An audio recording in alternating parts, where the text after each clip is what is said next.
انزل كده معايا وصلي عليه. ربع ساعه بقى وتاكل منه بالمنظر ده، كل اللون ده وكل ما يقعد. بص يا باشا هنعمل لك النهارده شويه بتنجان بقى هتدعي لي عليه. بص جبنا البتنجان اهو، الصلاه على النبي. جبنا البتنجان يا باشا بالمنظر ده، هنسلقه كده زي ما هو. هنا يا باشا حله على النار وفيها ميه كده بتسخن، وهتنزل بالبتنجان بتاعك وتصلي بينا على النبي.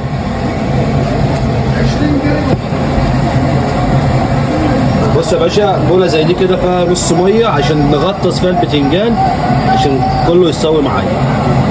ادي البتنجان بعد ما استوى معانا اهو، بعد ما استوى معايا. طبعا انت لو عايز البتنجان يقعد معاك اطول فتره ممكنه 10 ايام اسبوع في قلب الثلاجه، هنا بتخليه نص سوا.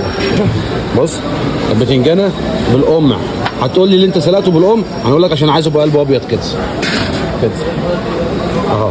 هتقول لي سلقته ليه بالقمع، هقول لك عشان تخلي قلبه ابيض كده بالمنظر الجميل ده.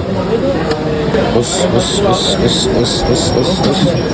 ادي يا باشا الشكل اهو بعد احنا ما سلقناه وقطعناه بالمنظر الجميل ده. تعالى بقى نشوف هنعمله ايه. هننزله هنا فيه كده بالبوله، الصلاه على النبي. بص ننزله هنا فيه بالبوله كده. تعالى بقى نعمل لك احلى تحبيشه للبتنجان المخلل. بص يا باشا هيبقى عندنا هنا فلفل، شايف المنظر ده؟ فلفل احمر وطوق وبنجرايه.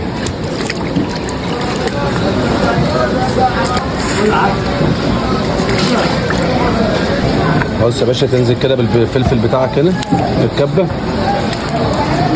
شويه ميه صغيرين كده عشان يلف معانا بس.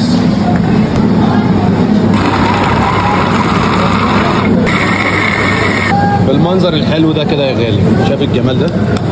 تبقى خشنه معاك كده شويه. تنزل هنا بالفلفل، الفلفل الاحمر. بص يا باشا هتفرم الثوم، تحط هنا توم، ودي بنجرايه، نص بنجرايه كده حلوه متقشره وحطيتها معاها. انت يا باشا تحط بقى قرن شطه حراق كده عشان يدلع لك الدنيا، يخليك ايه تتدلع. تنزل هنا بخل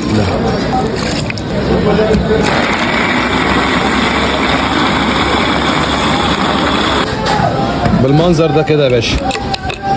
يبقى ده الثوم والبنجر مع شويه الخل.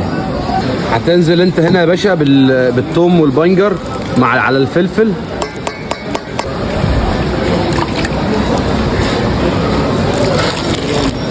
بص حط هنا ملح وهتعصر ليمون يا غالي. شايف الملح اول ما نزل لونه احمر معاك ازاي؟ هتنزل عليها هنا بميه، الصلاه على النبي.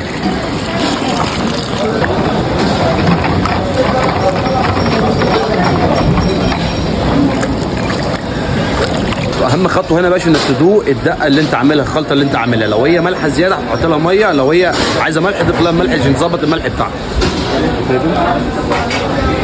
لا كده الملح بتاعها كده مظبوط. تعالى بقى نشوف هنعمله معاها ايه. بص هتنزل هنا عليه بقى بالخلطه اللي احنا عملناها. انزل كده معايا وصلي عليها.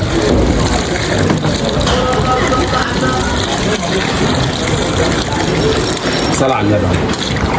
بص خليني معاك شكل البتنجانه. بص اول ما هينزل معانا البتنجانه بص هيحمر وتلاقي قلبه معاك احمر. بص المنظر، شايف الجمال ده؟